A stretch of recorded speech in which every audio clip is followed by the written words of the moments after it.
Next time, won't you sing with me?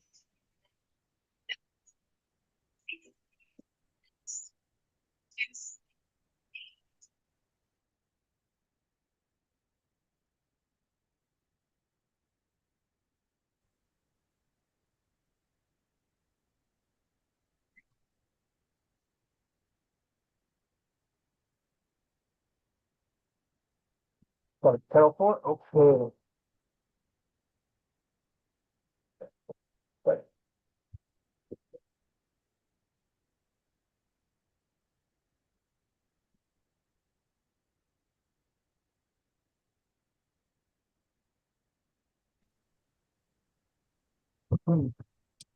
Let me pick up my notes for you guys and actually qualify for there.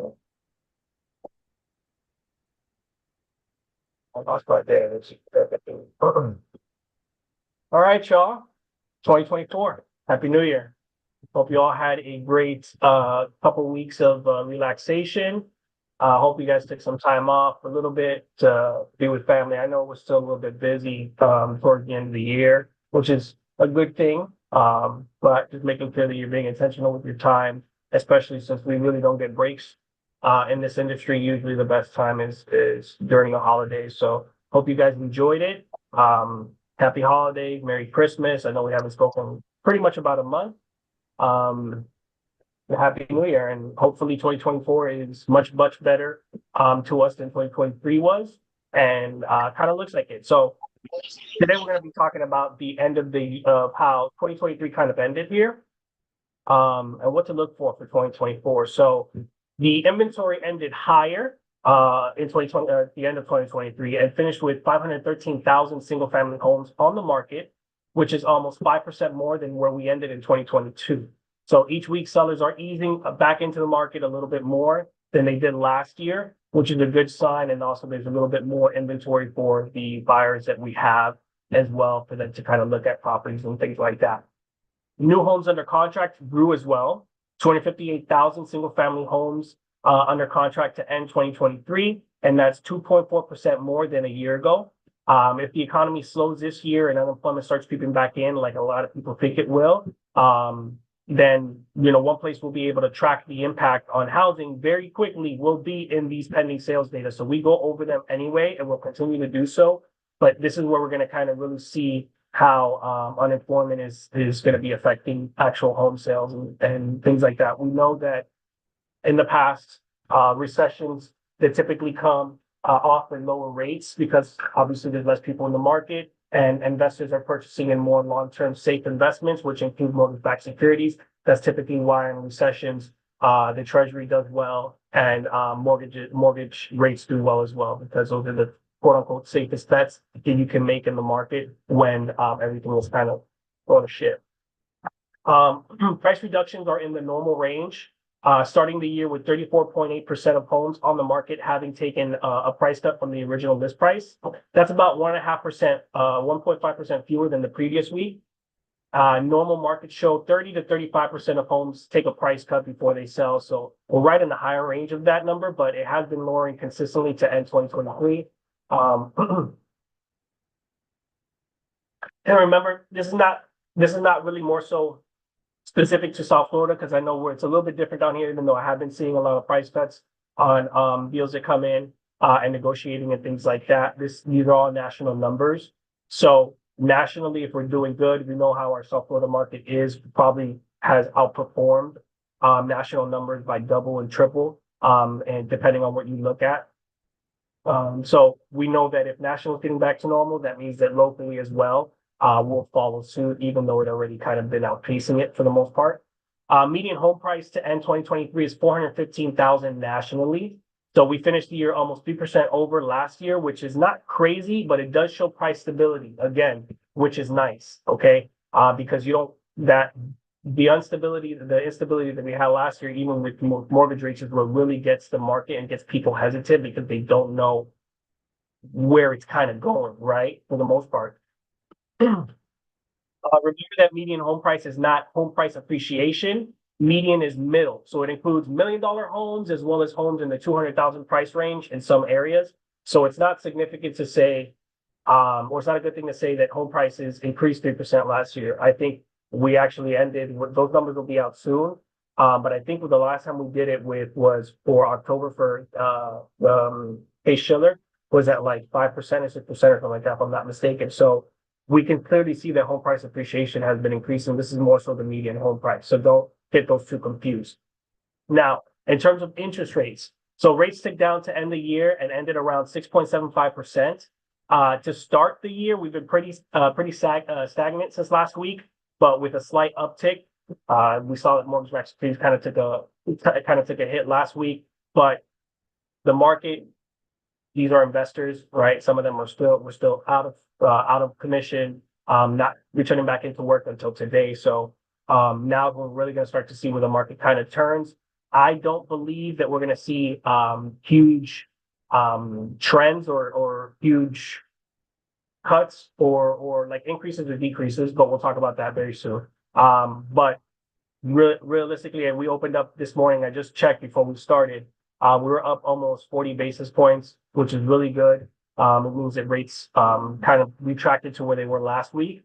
And it does come from the news of one of the Fed presidents. I think the one for Atlanta, if I may be mistaken there, but one of the Fed members spoke and talked about possibly freezing their quantitative tightening on their balance sheets, which is going to be really good for interest rates if they decide to do that.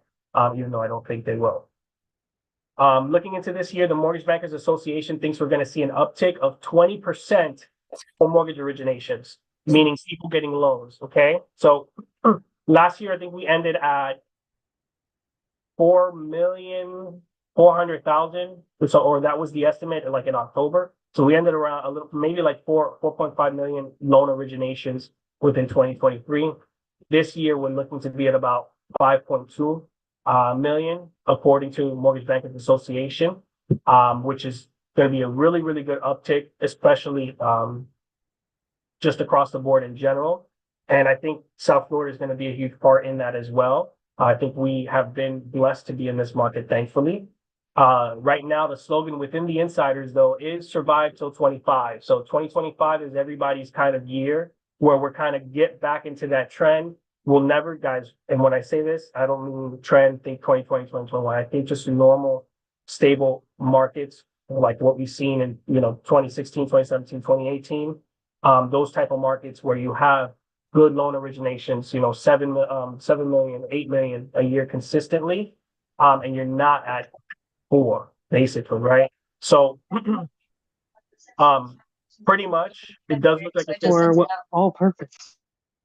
It does look like it's going to be better this year for us. And if you're on this call, congratulations, because you did make it through the worst year for sales. We're not on the other side just yet, but we've essentially hit the bottom and see the light at the end of the tunnel. And don't forget that there's also less people in the industry as well right now. So real estate is no longer sexy and as easy as people thought it was 3 years ago when a bunch of people jumped in. So you're competing with less talent, even though it is better talent, right? The people that stayed are people that are really about their business. So you are competing against tougher people, but you are competing against the rest of them as well. So there's more markets for you to be able to kind of come in and hone in on that. So even though we're only seeing an increase of 20%, last year was kind of the shedding, I would say, for a lot of people in the industry, even for loan officers. We saw a huge decrease of people not renewing their licenses as a loan officer. Every single year we have to take an 8-hour course. We got to pay $200 something every single year just to renew our NMLS licenses. And on top of that, sometimes we got to do, depending on the year, we have to go get our fingerprint stuff, our background checks, credit checks, and everything. So the fact that our barrier to entry is relatively low, but to stay in this business for an extended period of time, the amount of things that you kind of have to do on a yearly basis is kind of helps people in times like this where they're like, you know what, I'm just going to go do something else because this is tough. Not only were originations lower, the GSEs were so much more strict against lenders that I could tell you was probably the hardest year to not just get a loan in, but to get it closed, because it takes blood, sweat, and tears and fighting. Thankfully, we haven't had any denials unless they have to do with condos, which we'll continue to speak about as the months go on and the years go on, kind of how financing with those have kind of come into play these past couple of years and what we think it's going to look like moving forward. We'll probably, put that for another week episode. But I think for those of you guys, like I said, that are on this call that made it through 2023, which was the lowest origination year in pretty much in history, I think that this year is going to shape up to be really, really good for all of us. If you haven't figured out what you're going to be doing this year marketing wise, you definitely need to take this week to do that. You should have already done that in December. Honestly, when you're planning for the year, I always say probably October is the best time to start planning for January moving forward, because in this industry, we get a lead and that lead does not close the next day, right? Sometimes it takes some nourishing, and it's usually anywhere between 60 to 90 days before you actually get that full lead that you received that same day to kind of close, right? So that's why I would say think ahead, think three months ahead. The activities that you do today will come into play probably early March, depending on how quickly you move. So definitely make sure that you have some sort of marketing plan in place, how you're going to be getting leads, what you're going to be doing with them, and things like that. If you want me to kind of help you game plan and tell you what I think based on your business model and what you have done in the past and how you've converted and stuff like that, email me and we can definitely set up a time to do so. I'm here to help you guys, especially a lot this year. For us here at the Mike Molina team, we'll be planning a Monday Mortgage Minute live every quarter, where I'll be doing a presentation for you all for free.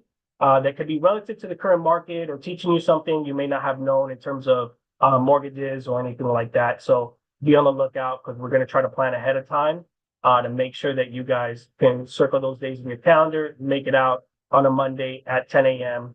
Where we go over a live Monday Mortgage Minute. Should be fun. Obviously, we'll be giving you guys some breakfast and some good stuff. We'll also still record those live ones in case you can't make it. It's not a big deal, but that's what we're planning. We're also doing a lot of things for clients this year, in terms of the back end, kind of giving thanks to them again. In the previous years, what I used to do was, at every step in the transaction, the client would receive something. So it's not just a closing gift. It's a gift for filling out an application. There's a gift for getting your loan conditionally approved at underwriting. Small things so that they feel good, because these processes are very, very tough on our client. And we know that. And so we want to let them know that we're kind of in it with them together, trying to give thanks. This year is all about that, right? Giving thanks to clients, to you guys. That's what the focus is going to be this year. So I thank you all, everybody that's on this call, and I know we'll all be doing amazing things this year. Before we go, I am going to screenshot everybody that is in here really quick, just for my own sake. But I also want to know, open the floor up for any questions that you guys may have, any scenarios that you guys have come across towards the end of the year, or anything that you feel would help us out for some of the other realtors in here to start the new year. Kind of what you've been, what you did the last year, maybe somebody else can kind of take that as well.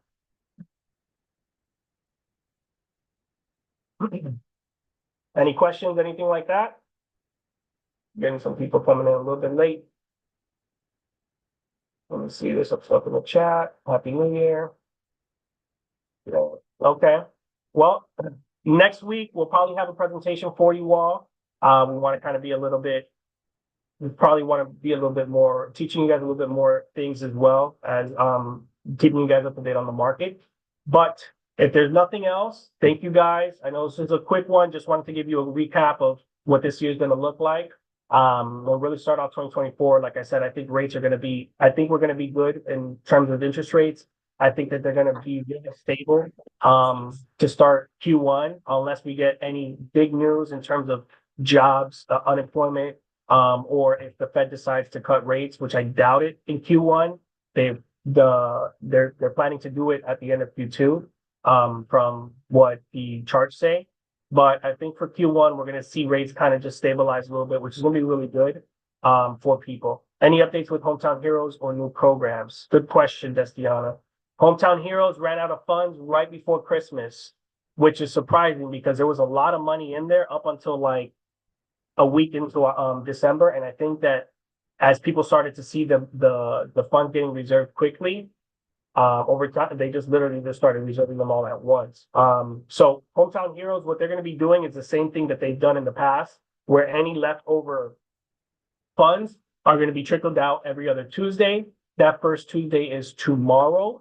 So if you have a client that is under contract or getting under contract, and you're expecting that contract to come in any day now, there's a possibility that they can get those funds reserved.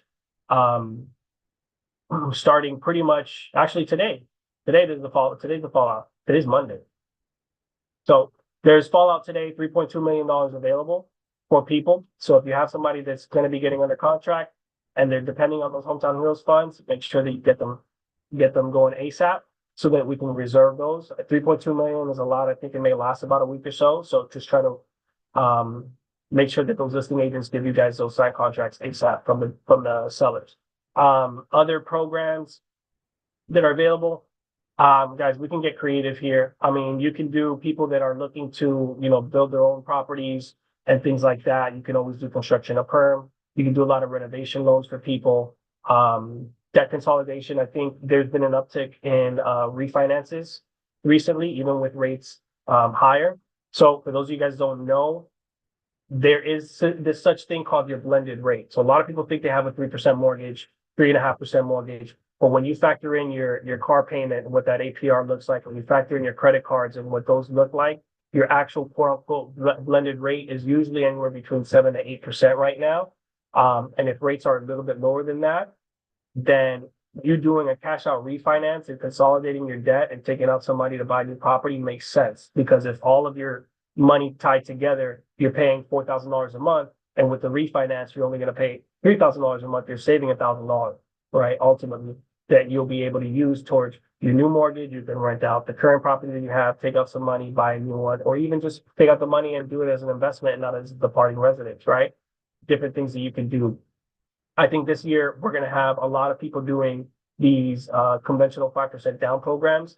I think they are fantastic. If somebody has done this with an FHA loan at 3.5% down, now's the perfect time to depart that multifamily that you have on FHA and do it as a departing residence into a new one, conventional 5% down. What do I mean?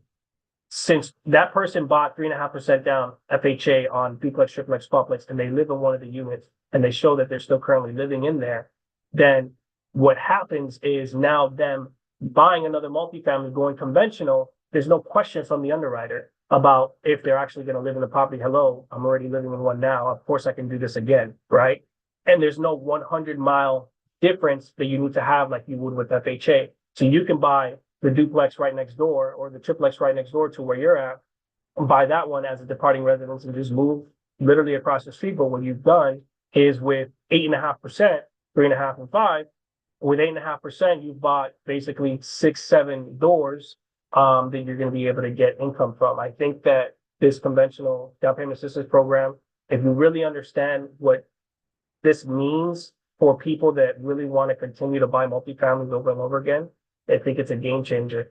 I really do. So in terms of new programs, I think that that's something that should be talked about, right? You could, if you don't have one, starting FHA is good because you want to have that FHA one kind of gun, but then think about every single year buying a new one and a new one, 5%, 5%, 5%, right?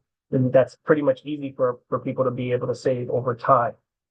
There was Gina asked a question here. What rates are you seeing right now? So right now we are on the 6% coupon as of today at 1.28. So right now rates are going to be about the same thing that they ended the year with, 6.75, maybe 7%, depending on the client's credit score and things like that. But I would say right now you could be in the sixes, especially if you're doing the government loan, FHA, VA, you'll be in the mid to high sixes. And rates are looking better today, like I said. So there's a possibility that as we continue to trend downward here, that we do start to see low to mid sixes little by little. Can you explain what you said about departing residence again? So departing residence is essentially when you live in one property and now you're going to move out of that property and you're going to move into a new one. What happens there in the mortgage, in when it comes to your mortgage being done, is the unit that you're living in, that you're going to be moving out of, you don't get penalized for moving out of it. Okay, they don't hit you for that liability because the understanding is that you're going to rent it out. So what they do is they basically break even. So if your mortgage is 2,000 and you're going to rent it for 3,000, you're not going to be able to use that $1,000 for income because you don't have proof of being a landlord. But it will wash out the payment for you, so that way on the new property that you're going to be getting, you can still qualify based off of whatever that mortgage is going to be without them hitting you on that other one. But if it's a multifamily, like we spoke about, and that person is renting out those units, and now they are putting that on their Schedule E, like they should be, and paying taxes on it right now, January is the perfect time to kind of start talking to people about that, making sure that they do it in February. What happens is, not only are we using the income from your departing residents now that you've been making, showing that on your taxes, but also now using the income that you're going to be getting on the conventional loan at 5% down, right? So you're kind of double dipping here, where in the past you could not do that. And you get the benefits of that because now you have proof of being that landlord, right? So I think that there's a huge benefit when it comes to this conventional one as the second home that you're going to make, or the second home that you're going to buy, right? The first home, you could do it 5% down conventional if you want to. That's fine. There's really no net benefit or difference between that 3.5% FHA. It's when you start to buy more where you're going to be like, oh, or the client just realizes that, holy crap, right? This is literally like a gold mine, 5%, 5%, 5%, 5% down the line, that you can continue going conventional year after year after year after year after year if you play it smart. So are you saying that this is a new program with conventional, or? Percent down option for multifamily with conventional that came out like August or September, I think, that they changed the guideline to basically say, because before in the past for multifamily conventional, the way that it worked, even if you were going to be living in the unit, let's take a duplex, right? Conventional, we know that when you buy an investment property, one unit's 50% down, two or more units is 25 standard. So if you were to buy a duplex in the past, conventional, even as a primary, you would still have to put 15% down because you're living in one unit and you're investing and you have an investment unit on the other. So that's why they did it at 50%. Then if you had it, if you were going to get a triplex or a quadplex, you would be at 25%, even if you're living in it, because you were still going to be renting out two or more units. So now they basically matched FHA, where they said if you're buying this as a primary, it's 5% across the board, whether you're buying a duplex, triplex, or quadplex. And so what happens now is similar to people that they go from living in one house to another, and they do that departing residence. Think about that as a multifamily. So you start off on an FHA, let's say on a duplex, right? You get in small, boom, you have that duplex. You're renting out one side, you file it on your taxes correctly, all that good stuff. Now you're going to go from that duplex and you're going to buy a triplex on conventional or a quadplex on conventional. So now you're going to go from 3.5% down. You already lived there for a year.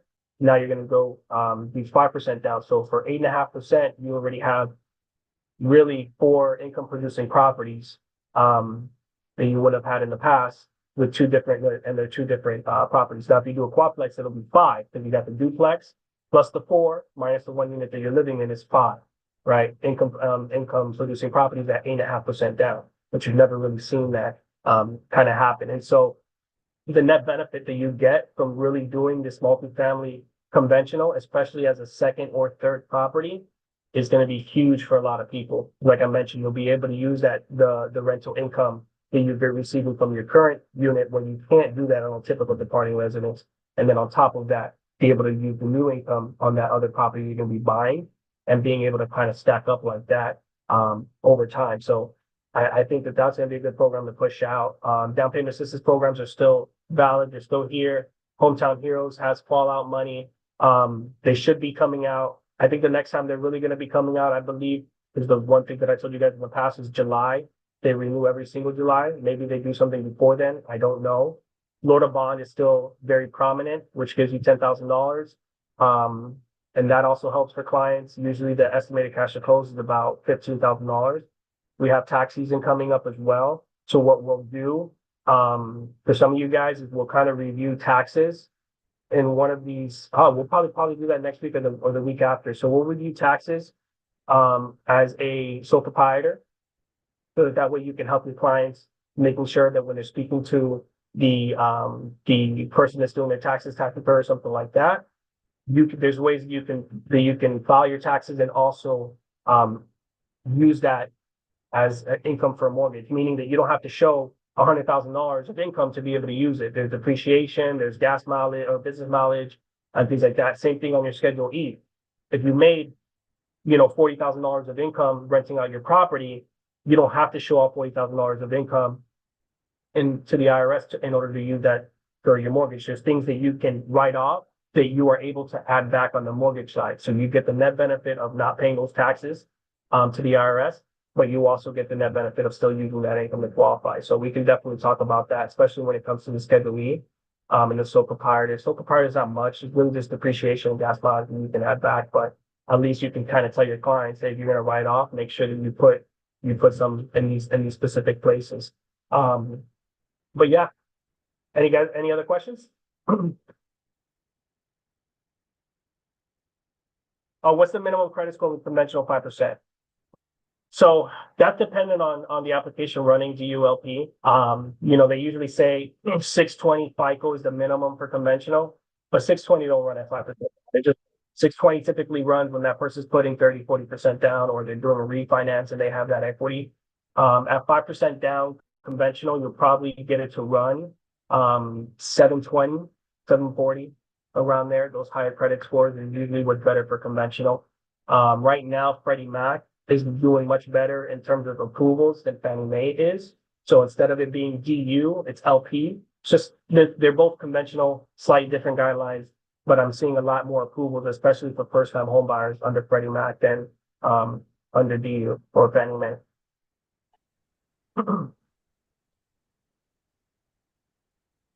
No problem.